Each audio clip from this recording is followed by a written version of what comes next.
y eso nos va a permitir ver los objetos a colores que están a nuestro alrededor. Si no hay la suficiente cantidad de luz, no podemos observar los objetos a color. Cuando, por ejemplo, entramos al cine o a un lugar en penumbra, podemos ver los objetos que ahí se encuentran, pero si se fijan con detalle, no se observan a colores. ¿Por qué? Porque para que se puedan percibir los colores, se necesita una buena cantidad de luz, ya que los receptores que ven o que participan en la visión de colores, que son los conos, necesitan más luz para poder descargar y originar un potencial de acción, como vamos a ver más adelante. Ahora, no toda la luz es visible para el ojo humano. Hay un espectro visible que está entre los 750 y 300 nanómetros. Entonces, de todo la gama de ondas, ¿sí?, no todas son visibles para el ojo humano. En realidad, pues es un espectro muy pequeño, pero suficiente. Por ejemplo, nosotros pues, no podemos ver los rayos infrarrojos, ni la luz ultravioleta, ni rayos X, o sea, eso, pero nosotros tenemos un espectro visible de luz que está aquí, ¿sí?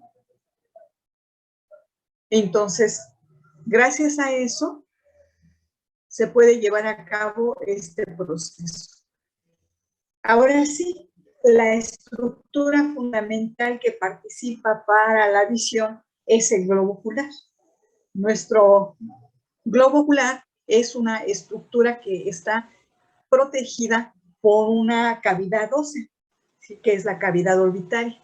Entonces, es una estructura tan delicada que necesita estar en un lugar donde no sea afectada por la presión de músculos o de otras estructuras, sino que está dentro de esa cavidad orbitaria, rodeada por los músculos, que son los que le van a dar movimiento a nuestro ojo. Nuestro globo ocular tiene una forma casi esférica, aunque está ligeramente achatado en sentido anteroposterior, ¿sí? En general, tiene como diámetro 23 milímetros, tanto en eje anteroposterior como en diámetro transverso. Esa medida es importante, o sea, 23 milímetros, porque si hay un ojo más grande, que pudiera ser 25 milímetros, o el ojo es más pequeño, vamos a tener un problema de refracción. Entonces, que son de lo más frecuente. Pero ese, digamos, es el tamaño normal del globo ocular, 23 milímetros. Perdón, es que tengo algo de gripa. Bueno, nuestro globo ocular, esa estructura, en realidad está formado por 3 capas o túnicas. Y como viene en el libro de Sistema Nervioso, para los que ya lo leyeron, pueden hacer un símil si nosotros hablamos, por ejemplo, de un huevo. Podemos comparar nuestro globo ocular con un huevo por la forma que tiene, por las capas que se presentan. Entonces, imagínense más o menos la forma de un huevo, nada más que en la parte anterior ese huevo es transparente. Entonces, vamos a ver cuáles son esas capas o túnicas que tiene nuestro globo ocular. Para empezar, la parte más externa, ¿sí?, la túnica más externa, es una parte fibrosa, es muy resistente, le va a dar protección a nuestro globo ocular. Y esa capa externa está formada por 2 estructuras, una transparente y una de color blanco. La primera es muy delgada y la segunda es una estructura fibrosa, muy importante porque le va a proteger al globo ocular y va a servir de inserción a los músculos, ¿sí? Entonces, la capa externa está formada en el segmento anterior por esa estructura que es transparente, que recibe el nombre de córnea. Y se continúa la córnea en el segmento posterior, que es más grande, con la esclera. Esclera viene de escleros, que quiere decir dura. Esta capa, por lo tanto, su consistencia es muy resistente. Hagan de cuenta como las meninges, ¿se acuerdan de las meninges? La más externa era la dura madre, es la más resistente. Igual aquí en nuestro ojito, la parte más externa, la capa más externa, otra vez. A ver, voy a quitar la cámara. La capa más externa es la más dura y esa no es transparente, que es todo esto. Todo esto que es la esclera que está aquí representada de color blanco. Ambas partes, la córnea y la esclera, se unen en un punto que es el ángulo esclero-corneal. Es el sitio donde se unen la esclera, que es esta parte blanca, y la córnea, que es esta parte transparente. Nuestra córnea, esta estructura transparente, es una estructura vascular. ¿Qué quiere decir? Que no tiene vasos sanguíneos, porque si tuviera vasos sanguíneos, no permite el paso de la luz, que eso es lo importante para la córnea, que deje pasar la luz hacia el interior del globo ocular.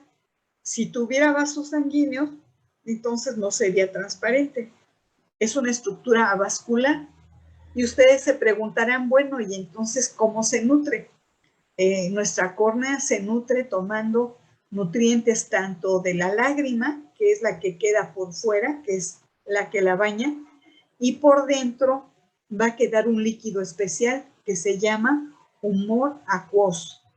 ¿Sí? El humor acuoso está por detrás de la córnea y es el que le va a dar la nutrición. Y por eso, pues no importa que no tenga vasos sanguíneos, pero tiene su nutrición, ya sea por la lágrima o por el humor acuoso. Esta estructura es circular, más o menos tiene un grosor de 500 a 550 micras, entonces es una estructura muy, muy delgadita. Pero a pesar de que es muy delgada, la córnea está formada por 5 capas o 5 estratos. Ya ven que hemos estudiado estratos en la corteza cerebral, en la corteza cerebelosa. Pues aquí nuestra córnea también está formada por capas o por estratos.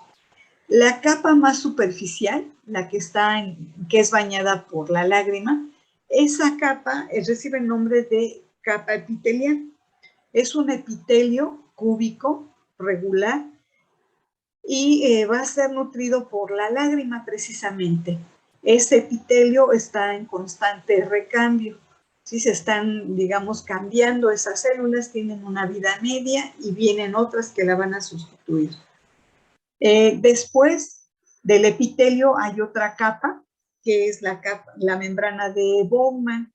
Después viene como el estroma de la córnea, que es la capa de en medio, y se llama así, el estroma corneal, que es la capa más gruesa.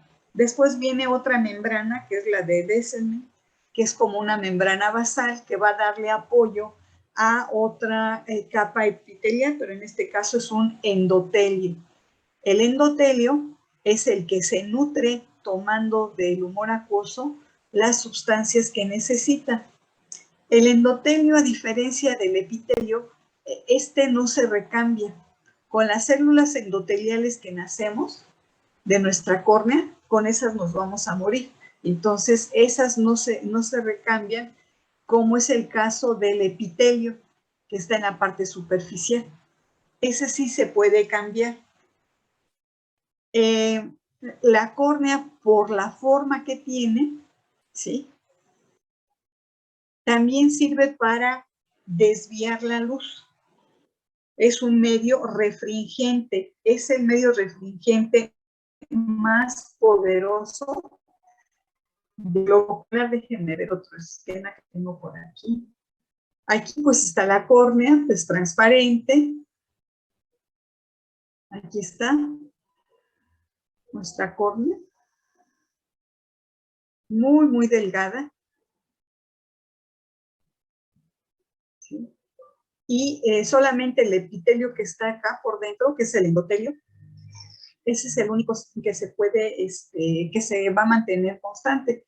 Afortunadamente el epitelio, que es el que está acá por fuera, ese sí se puede, se van regenerando las células. Por la forma que tiene nuestra córnea, decíamos que también tiene la capacidad de desviar la luz que va a entrar aquí a nuestro ojo. Por lo tanto, se considera un medio refringente. Refringente se refiere a esa capacidad que tienen para desviar la luz. Y la medida de esa capacidad para desviar la luz es en dioptrías. Si alguno de ustedes utiliza lentes, saben que los efectos de refracción se cuantifican en dioptrías. Bueno, pues dentro de las estructuras que tenemos en el globo ocular, hay algunas de ellas que tienen esa capacidad de desviar la luz, y una de ellas es la córnea, ¿sí? Que tiene una capacidad de 43 dioptrías. La siguiente estructura que desvía la luz también es la lente, que vamos a ver a continuación. Pero nuestra córnea, digamos que su capacidad es muy alta. Desafortunadamente, algunas personas llegan a tener problemas con la forma de la córnea, y en lugar de tener esta forma, está sumamente elevada aquí en la parte anterior, formando como un cono, ¿sí? Entonces, esa forma anormal de la córnea puede afectar todo el proceso de la visión, puesto que no tiene 43 dioptrías, sino que va a tener mucho más. Entonces, este es un problema que se puede corregir y que debe ser corregido, ¿sí? Entonces, la córnea debe de ser una superficie lisa, debe de tener esta forma. De lo contrario, va a afectar la desviación de la luz, provocando ya sea astigmatismos, que son bastante frecuentes. Y en el caso de las miopías no es tanto de la córnea, es de la lente. Pero bueno, esta es nuestra primera estructura y está en el segmento anterior. Esta es una estructura que se puede donar. Dentro de los órganos que podemos donar al morir, tenemos las córneas. Las córneas, como son avasculares, pueden ser trasplantadas a otras personas sin que exista un proceso de rechazo. ¿Por qué no hay rechazo? Porque dijimos que son avasculares. Entonces, al ser avascular, no existe el fenómeno, no van a llegar todos los elementos necesarios para presentar una reacción de rechazo. Entonces, estas se pueden trasplantar. Una vez que se lesiona la córnea, puede dejar una cicatriz que va a impedir el paso de la luz. Y pues esas personas son precisamente las que necesitan un trasplante de córnea.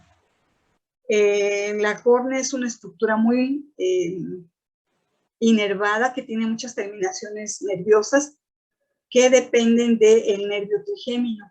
Es una estructura muy, muy sensible, ¿sí? Y aprovechando esa sensibilidad, se puede explorar un reflejo, que es el reflejo córneo-palpebral. Quizá ya lo vieron en práctica clínica, y se refiere a tocar la córnea con un objeto como un pedacito de algodón, y la respuesta será el cierre de la hendidura palpebral, y a través de ese reflejo córneo-palpebral estamos explorando dos nervios craneales, que son el nervio trigémino, que es el que le va a dar la sensibilidad, y los párpados, que van a ser inervados por el facial. Entonces, en ese reflejo participa. Por el otro lado, tenemos la continuación de la capa externa, que es la esclera. a partir del ángulo esclerocorneal, que es este, donde está el señalador. Ese es el ángulo esclerocorneal. Este esquema está en su material de apoyo, acuérdense. Entonces, hacia atrás tenemos la esclera. La esclera presenta pues dos aberturas. Una abertura anterior, que es el espacio que ocupa la córnea, y otra abertura posterior, que es el sitio por donde van a salir las fibras que conforman el nervio óptico. Entonces, nuestra esclera en la parte posterior, en el polo posterior, con una inclinación hacia la línea media, vamos a tener una serie de orificios que van a permitir el paso de las fibras del nervio óptico, ¿sí? Es como hagan de cuenta, una criba, una coladera, y por esas van a salir las fibras del nervio óptico. Entonces ahí también está abierta nuestra esclera. El aspecto de la esclera es de color blanquecín. Entonces, cuando tenemos frente a nosotros una persona, lo que estamos viendo es la parte blanca, y esa parte blanca es la esclera, que es lo que nos permite ver la apertura de los párpados. El resto de la esclera pues está en la parte más posterior y esa no la vemos, pero digamos que la región anterior del globo ocular sí nos permite ver el color de la esclera. ¿Cuál es la función de la esclera? Pues por un lado es la protección del contenido del globo ocular, ¿sí? De dar, digamos, alojar los líquidos que están dentro del globo ocular. Si ustedes han tocado sus ojos, sus ojitos, son estructuras que tienen cierta turgencia, que tienen cierta dureza. Esa dureza está dada por el contenido del globo ocular, que son líquidos especiales. Pero gracias a la esclera hay contención de esos líquidos. Por el otro lado, la esclera es un sitio donde se van a insertar los músculos que le dan movimiento al ojo. Déjenme ver si traigo una. ¿Sí? Sobre la esclera, entonces, se insertan los músculos, y esos músculos no se insertan al azar, sino que tienen una cantidad, o sea, ciertos milímetros del ángulo esclerocorneal. Se van a insertar los 6 músculos, los 4 rectos y los 2 oblicuos. Cuando hay una alteración en la inserción de esos músculos, entonces vamos a tener un compromiso en el movimiento o en la posición del globo ocular. Vamos a suponer que el músculo recto medial se insertó durante el desarrollo embriológico a una distancia más corta al ángulo esclerocorneal. Entonces se insertó por acá. ¿Qué es lo que va a provocar esa inserción anormal del músculo recto medial? Va a provocar que el globo ocular esté desviado de manera permanente hacia la línea media, que es lo que se conoce como estrabismo, ¿sí? Como un estrabismo convergente. El doctor que escribió el capítulo del libro del doctor Sandoval trae otros términos como entorsión y demás. Vamos a utilizar por el momento el término de estrabismo o desviación del globo ocular hacia la línea media. Y esto provocado por una inserción anormal de un solo músculo, ¿sí? Que es el músculo recto medial. Lo mismo ocurriría si el músculo recto lateral se insertara más cercano al ángulo esclerocorneal. Eso provocaría que nuestro globo ocular estuviera desviado de manera permanente hacia afuera. Entonces, un estrabismo un estrabismo externo o divergente.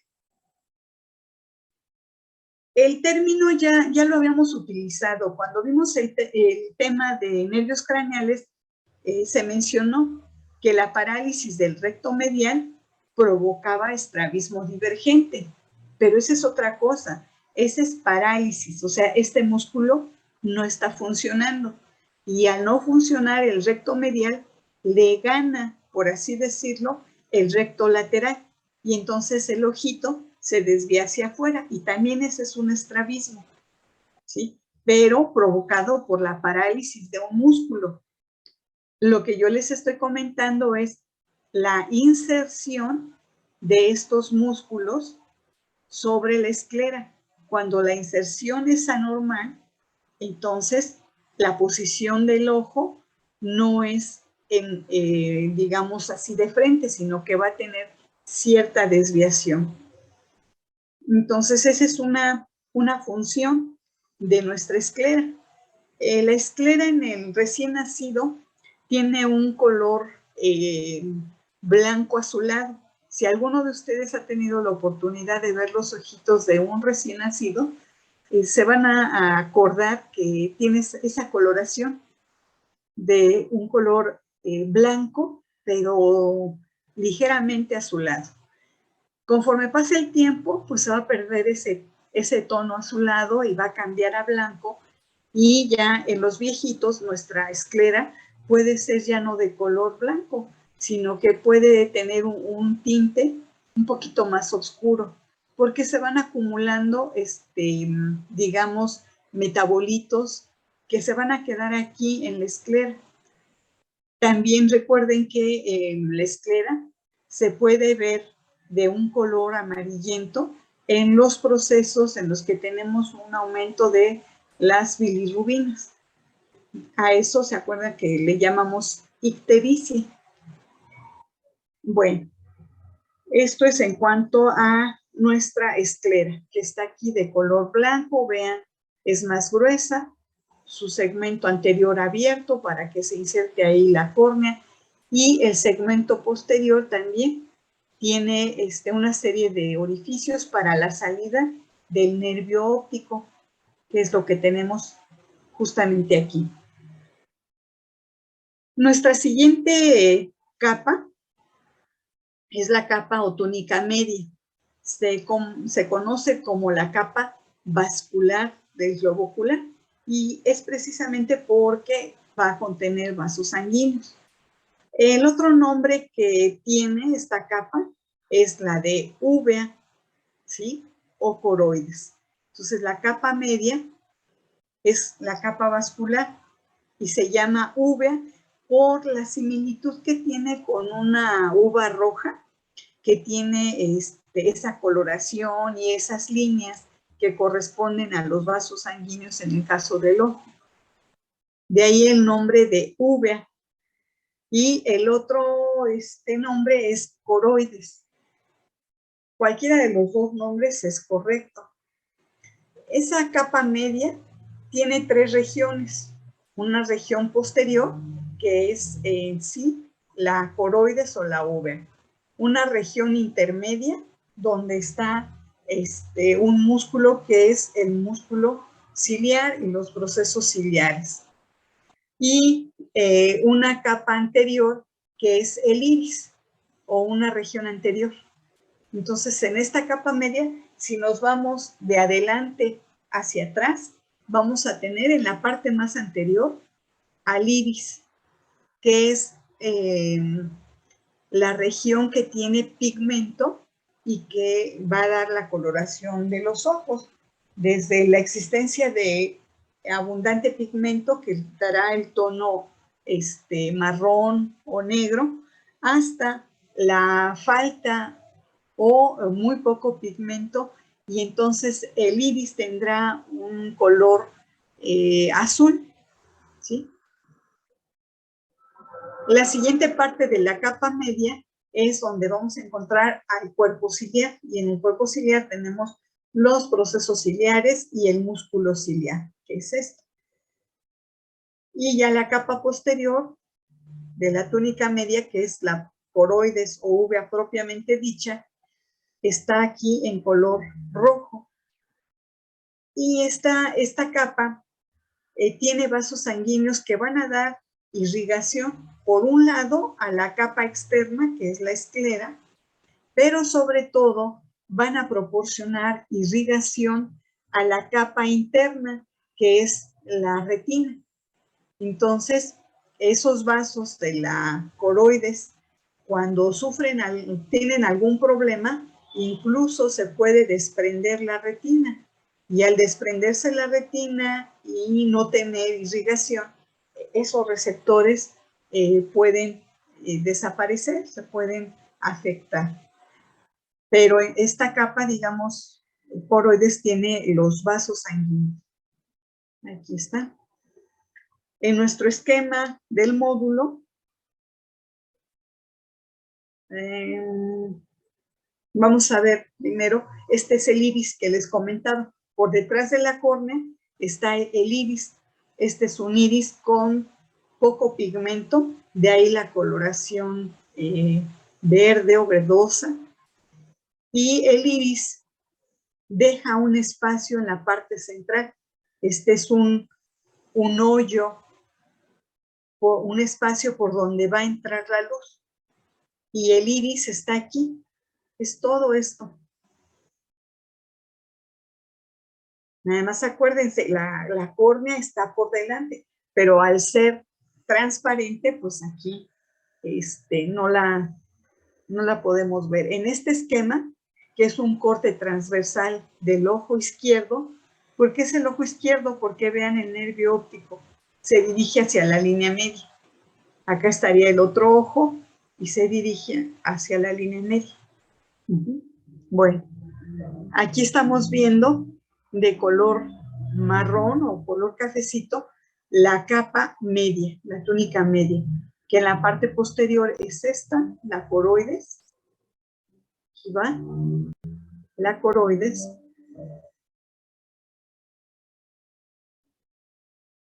Y la parte intermedia de esta túnica está representada por el cuerpo ciliar. El cuerpo ciliar tiene a los procesos ciliares y al músculo ciliar. El músculo ciliar es un músculo que va a regular la forma de la lente o cristalino, y los procesos ciliares son sitios donde se produce este líquido que ya les había comentado, que se llama humor acuoso. El humor acuoso está ocupando el espacio que queda por detrás y por delante del iris, que reciben el nombre de cámaras. Ahorita lo vamos a ver.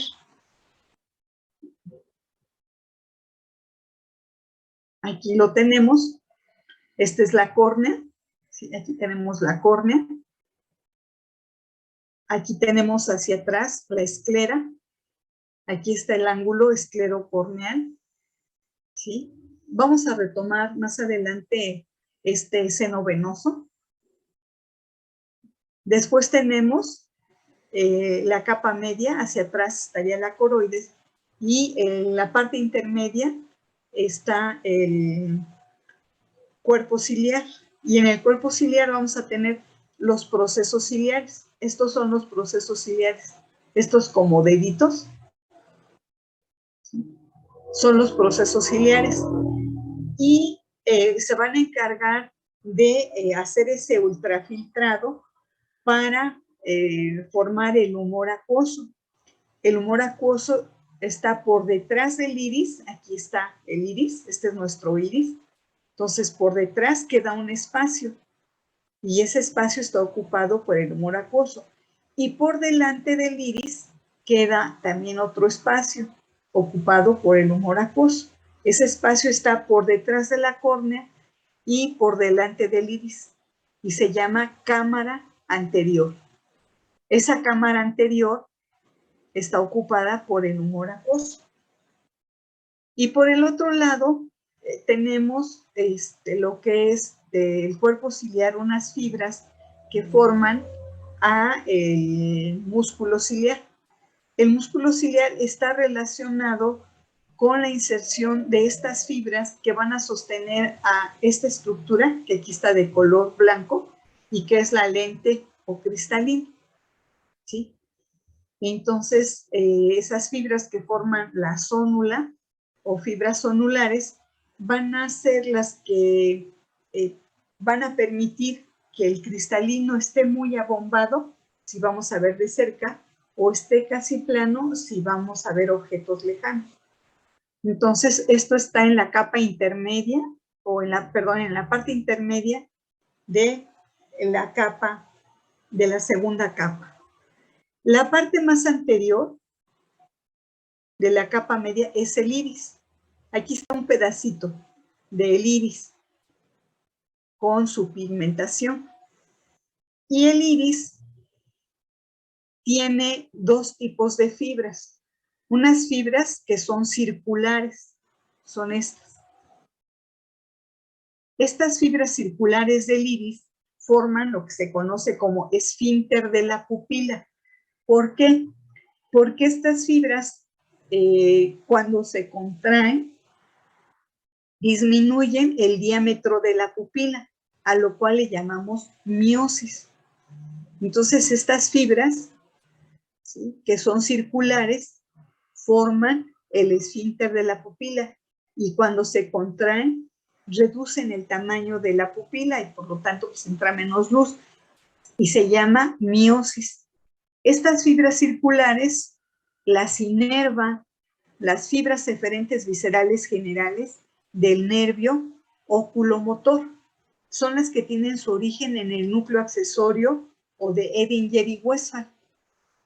Entonces, por la inervación parasimpática se produce la miosis. Pero en el iris también tenemos otro tipo de fibras. ¿Sí? Estas fibras, que son fibras radiales. Estas fibras radiales se llaman así por su forma, por su disposición, como si fueran los rayos de una bicicleta. Cuando se contraen, o sea, se acortan, se hacen más cortitas, entonces el diámetro de la pupila aumenta, que es lo que le llamamos midriasis. Estas fibras radiales reciben inervación del simpático y cuando se contraen, entonces produce midriasis. A diferencia de estas, que al contraerse el esfínter produce miosis. ¿Hasta aquí alguna duda?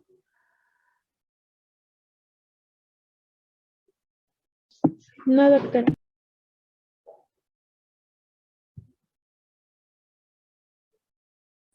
No, doctora. Bueno, entonces, esto recuérdenlo, lo vamos a retomar más adelante. Los procesos ciliares los vamos a retomar porque les decía hace un momento que nuestro ojito es una estructura esférica que aloja líquidos y uno de esos líquidos es el humor acuoso. Ya vimos que está ocupando estos espacios que son llamados cámaras, la cámara posterior y la cámara anterior. La cámara posterior se comunica a través de la pupila con la cámara anterior. Déjenme ver, tengo otro esquemita. Aquí está. Estos son, aquí estarían los procesos ciliares. Aquí está el músculo ciliar, ¿sí? Esta es la zónula, donde están las fibras que van del músculo ciliar hacia la lente o cristalina. Esta es la lente o cristalina. Estas fibras zonulares van a regular la forma de la lente, si es muy convexa o si es ligeramente aplanada. Si es muy convexa es para ver objetos cercanos y si está aplanada es para ver objetos lejanos. Aquí se ubicarían en los procesos ciliares, que como les dije hace un momento, producen el humor acuoso. Y el humor acuoso circula desde la cámara posterior, que está aquí, es este espacio, pasando por la pupila, va a llegar a la cámara anterior.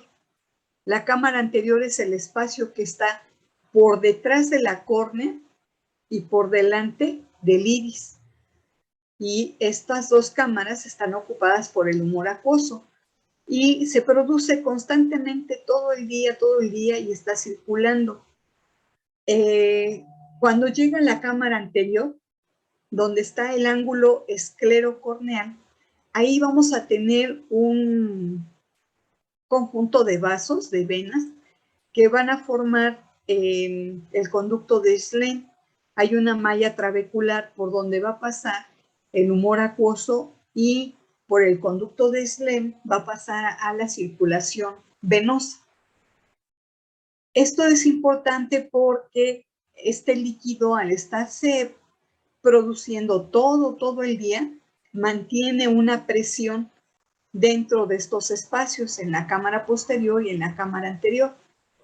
Cuando nosotros tenemos compromiso del ángulo esclerocorneal y el humor acuoso no se está reabsorbiendo, así como el líquido cefalorraquídeo se reabsorbe en el seno sagital superior pasando por las granulaciones aracnoideas, aquí también el humor acuoso pasará a través de una malla trabecular, finalmente va a llegar al conducto de Schlenk.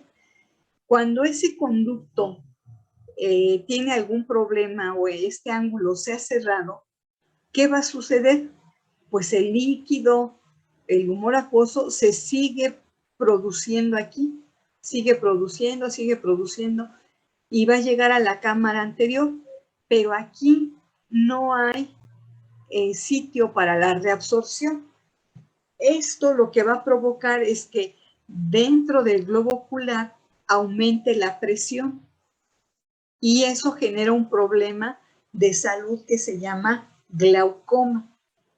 El glaucoma es el aumento de la presión dentro del globo ocular, ¿sí? Y es muy frecuente, es un problema que es asintomático. Si no se da cuenta la persona que tiene glaucoma, hasta etapas ya muy avanzadas, cuando refieren dolor de cabeza o que su campo visual se ha reducido, que se ha hecho más pequeño como si fuera un tubo, y en esas personas puede ser ya muy tarde el diagnóstico de glaucoma, pero es una patología bastante frecuente, sobre todo en personas mayores de 40 años, por eso se recomienda que después de esta edad acuda por lo menos una vez al año con el oftalmólogo para que hagan una medición de la presión intraocular y así diagnosticar oportunamente un problema de glaucoma, ¿sí? El glaucoma, si no se trata, si no se diagnostica, lo que puede provocar es ceguera, porque al aumentar la presión dentro del globo ocular, lo que va a suceder, permítanme, ¿sí? Al aumentar la presión acá en el segmento anterior, eso repercute también en el segmento posterior. Entonces esa presión aumentada está haciendo presión sobre la capa más interna, que es la retina. Y la retina es la que contiene los receptores. Entonces se empiezan a lesionar la retina desde la periférica y se va perdiendo la visión periférica y se va a conservar solamente una visión frontal, como si fuera un túnel. Eso ya es un estado, digamos, muy avanzado del glaucoma, pero sí es importante que después de cierta edad uno visite al oftalmólogo para que le haga una medición de la presión intraocular. Entonces, díganle a sus papás, si tienen sus abuelitos, que no acostumbran a visitar al oftalmólogo, que por lo menos lo hagan una vez al año. Esa visita les puede ahorrar problemas a futuro y la pérdida de la visión periférica. FES Iztacala les ofrece ese servicio. Ustedes saben que existe la carrera de optometría que se imparte en Iztacala. Y al año hacen una campaña de detección oportuna de glaucoma. Yo les recomiendo que estén al pendiente de cuándo van a realizar este año esa campaña y que inviten a vecinos y familiares a acudir a que les hagan una medición de la presión intraocular. Es rápida, es un poquito molesta, pero no pasa nada. Y se toma la presión y y más vale una molestia un momentito a tener un diagnóstico de tardío que ya afectó la visión. Entonces el glaucoma sí es bastante frecuente. Sí, Carmen. Doctora, y una vez que ya está tan avanzado el glaucoma, ¿ya no hay forma de poder recuperar aunque sea parcialmente la visión que se perdió? No, porque el glaucoma lo que te lesiona es la retina, ¿sí? Aquí donde están los receptores, la presión aumentada va afectando la retina, empezando por la periferia. Y una vez que se lesionan los receptores, ya no se pueden sustituir. Se pierden y ya no podemos recuperar esa función que se ha perdido. Entonces sí, yo los invito a que estén al pendiente. Yo creo que este año ya se va a llevar a cabo la campaña. En los 2 años anteriores, pues obviamente no se pudo realizar, pero este año sí se va a llevar a cabo la campaña de diagnóstico oportuno de glaucoma. De todas maneras, una vez que se diagnostica, hay fármacos que disminuyen la producción del humor acuoso y con eso lo que se busca es disminuir la presión intraocular. También les comento que en algunas ocasiones el médico puede, digamos, desencadenar un cuadro de glaucoma, porque si no se tiene cuidado y se administran gotas que provocan midriasis, ¿se acuerdan que midriasis es aumentar el diámetro pupilar?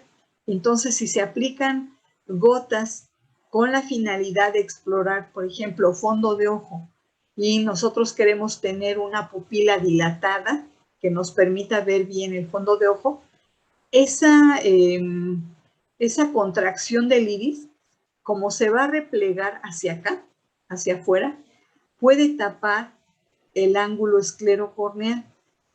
Y si tapa el ángulo esclerocorneal, va a impedir que el humor acuoso se reabsorba. Y entonces podemos tener un cuadro agudo de glaucoma. Entonces hay que tener mucho cuidado con la administración de gotas oftálmicas que producen midriasis. Por ejemplo, hay personas que teniendo ojo rojo acostumbran colocarse gotas que producen vasoconstricción y también pueden afectar nuestro ojo si producen midriasis. Y con esa midriasis se impide la reabsorción del humor acuoso y eso desencadena un caso agudo de glaucoma.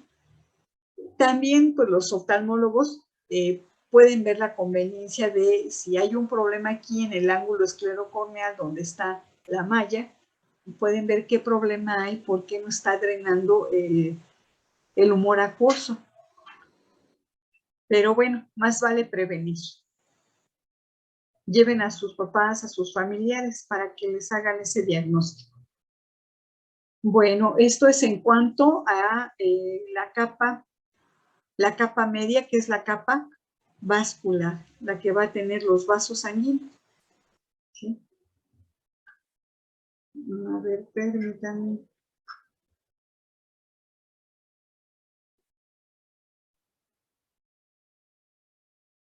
La otra parte intermedia que les había mencionado es el músculo ciliar. Y el músculo ciliar está relacionado con este ligamento que recibe el nombre de zónula, por medio del cual se suspende la lente o cristalina. Entonces, alrededor, acuérdense que este es un corte transversal, alrededor del cristalino se van a insertar estas fibras y esas fibras van a insertarse en el músculo ciliar. Y de la función de este músculo ciliar depende la forma que adopte el cristalino. Si el músculo ciliar se contrae, ¿qué va a suceder? Se relaja este ligamento, la zónula, y entonces la lente se abomba. Si se relaja, entonces hay tensión sobre la zónula y la lente o cristalino se aplana. Lo vamos a ver en un ejemplo.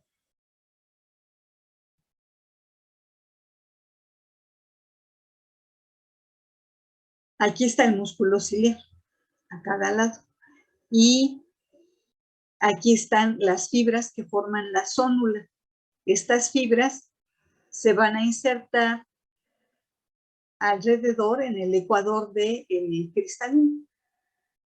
Y dependiendo de cómo está este músculo, si está relajado o está contraído, la forma del cristalino será diferente.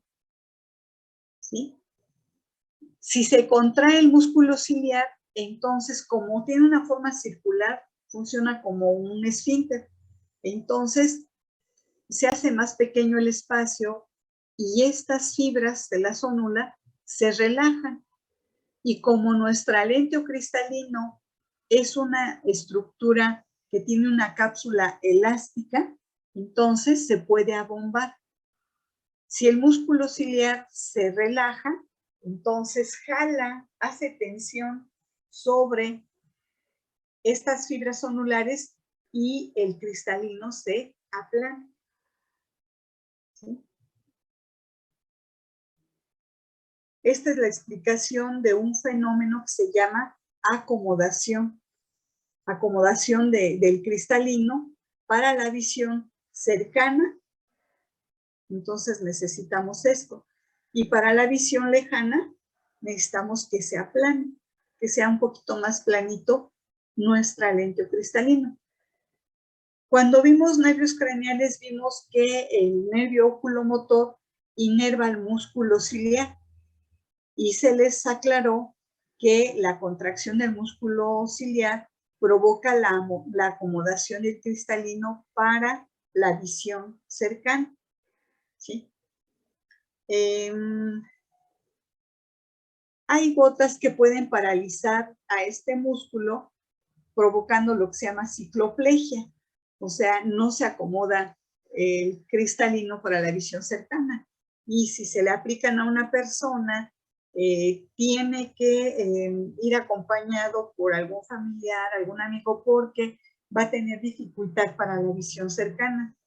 Así es de que, cuidado, se pueden administrar sobre todo para ver problemas de refracción, pero hay que utilizar esas gotas con mucho cuidado.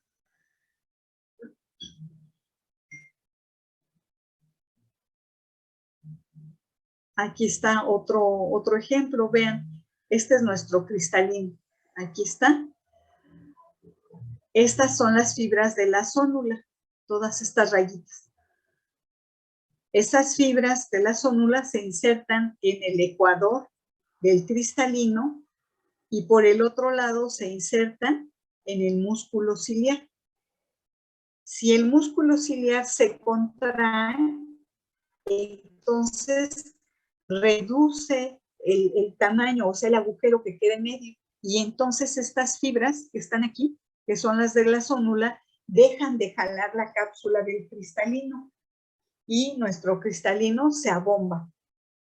Si se relaja el músculo ciliar, entonces jala a estas fibras y el cristalino se aplana. Aquí, por ejemplo, tenemos un ejemplo del músculo ciliar relajado. Vean. Hay relajación y entonces jala a estas fibras. Y el cristalino se hace más plano. Aquí hay una contracción del músculo ciliar y vean cómo es diferente este ojo con contracción del músculo ciliar y este ojo con relajación. Cuando se contrae el músculo ciliar, vean que estas fibras de la zónula, estas dejan de jalar la cápsula del cristalino y entonces el cristalino se ve más abombado. Esto es lo que personas que tienen problemas para la visión cercana, como que entrecierran los ojos y al hacer eso, ¿sí? Al entrecerrar los ojos, lo que están haciendo es una contracción del músculo ciliar para ver mejor de cerca, ¿sí? Aquí abajo tenemos una animación para ver lo que sucede cuando vemos de cerca. Miren la forma del cristalino y cuando vemos objetos lejanos. Esta es la forma del cristalino. ¿Sí notan la diferencia?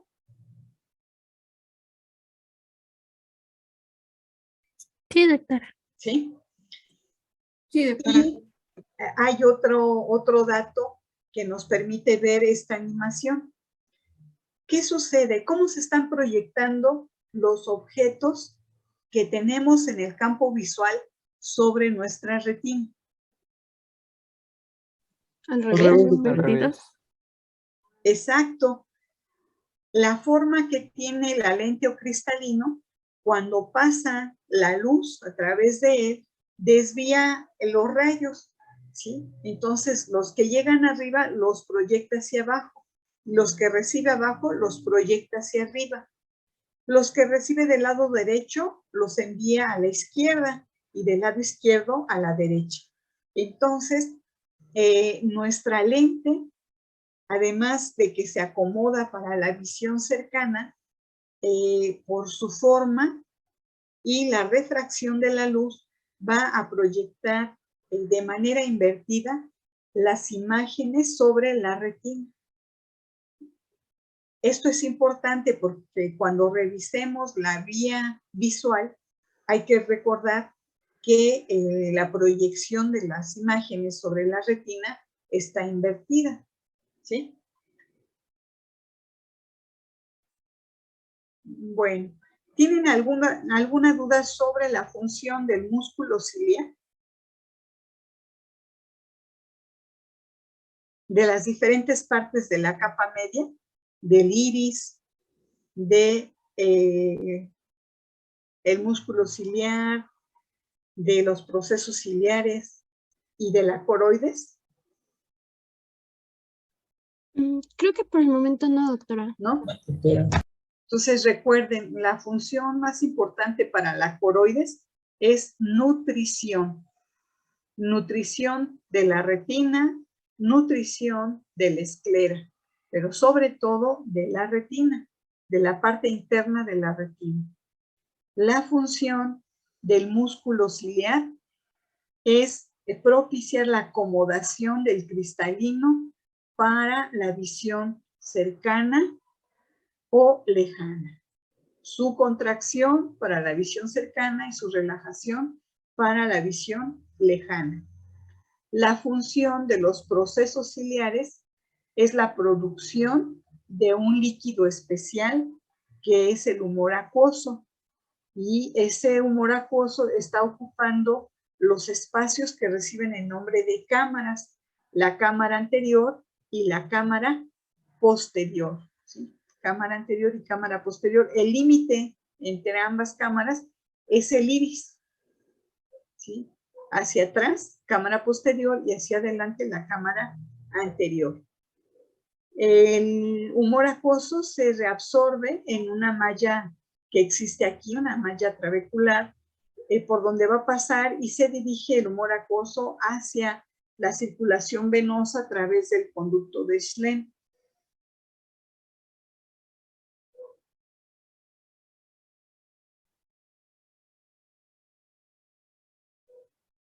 Bueno.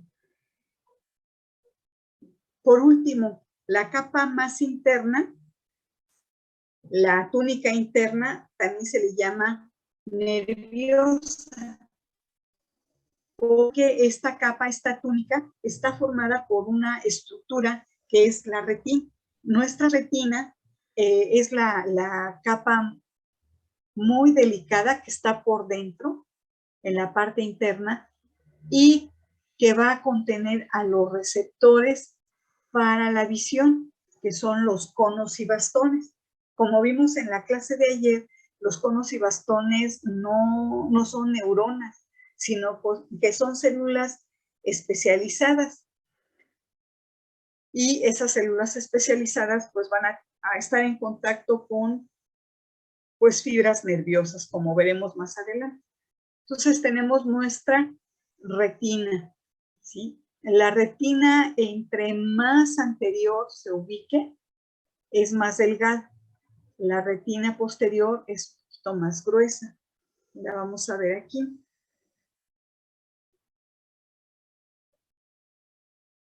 Aquí está representada en color azul la retina, ¿sí? La retina más anterior es muy delgada, que carece de receptores, porque imagínense que aquí tuviéramos bastones, ya no conos, sino bastones, que son para la visión en blanco y negro. Si aquí tuviéramos nuestra retina bastones, pues no servirían de mucho. ¿Por qué? Porque la luz entra por aquí, atraviesa la córnea, el humor acuoso, atraviesa la lente y se dirige a la retina. Pero la luz jamás va a hacer esto, o sea, no va a dar la vuelta. No tendría caso que aquí tuviéramos algunos receptores. Entonces, nuestra retina que está en la parte anterior es una retina no visual. Y a partir de la hora serrata, la retina ya va a contener receptores, que son los conos y bastones. La retina va a tener, digamos, esos receptores, y entre más periférica va a tener más bastones, y conforme se acerca a este punto que es el eje visual, podemos trazar aquí una línea y nos va a llevar a este punto que es el eje visual, el eje de nuestro ojo. En ese punto vamos a tener una depresión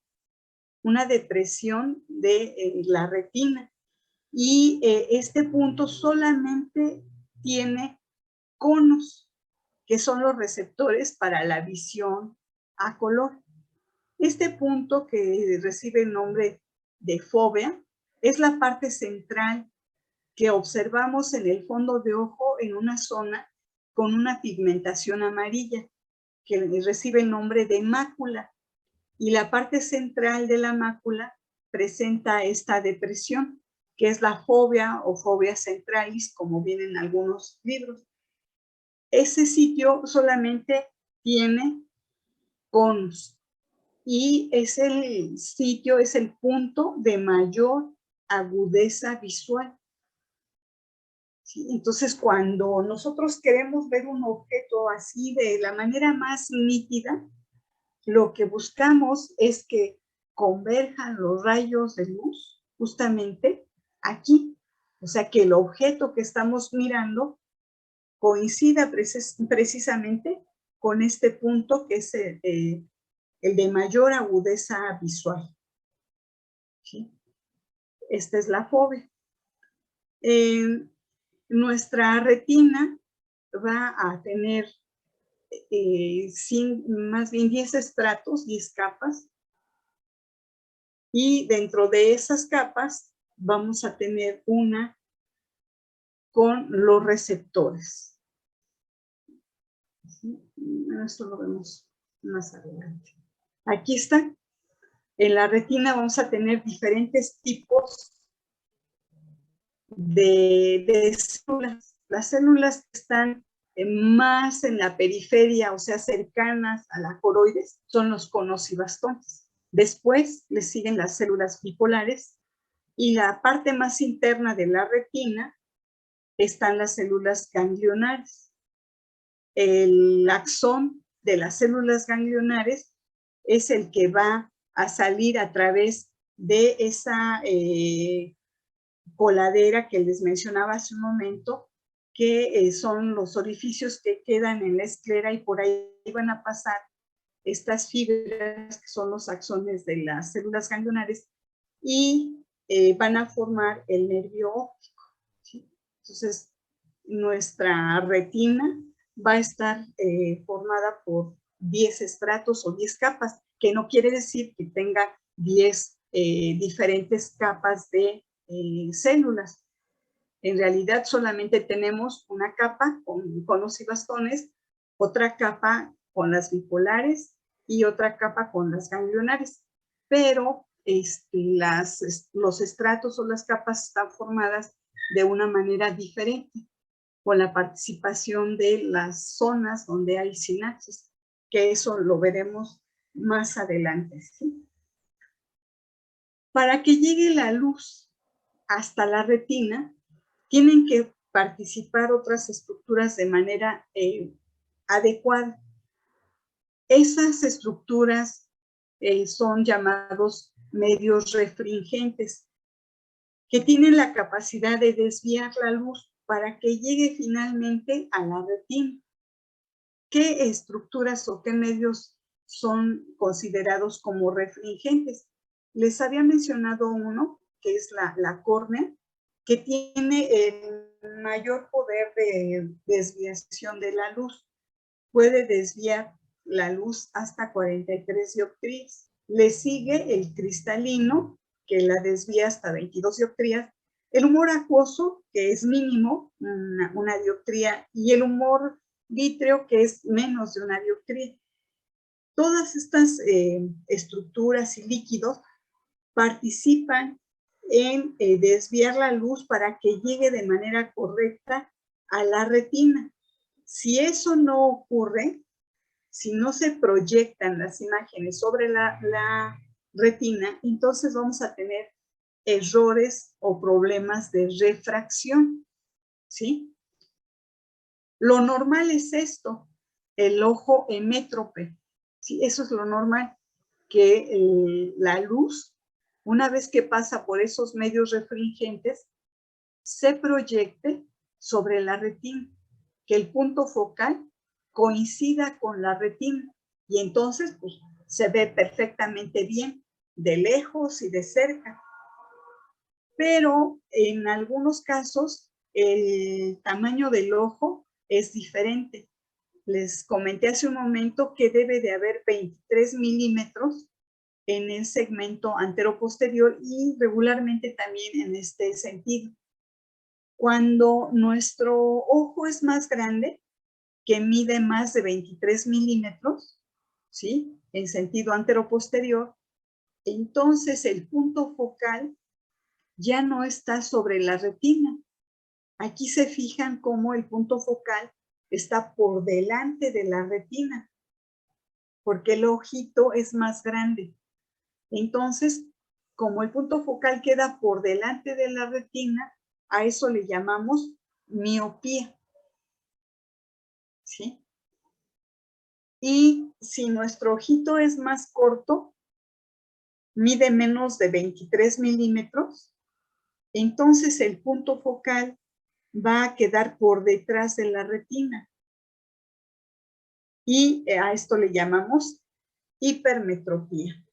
Esos son errores de refracción y se debe a que estos medios refringentes pues no proyectan a veces también las imágenes sobre la retina, o el tamaño del ojo es diferente, es o más grande o más pequeño.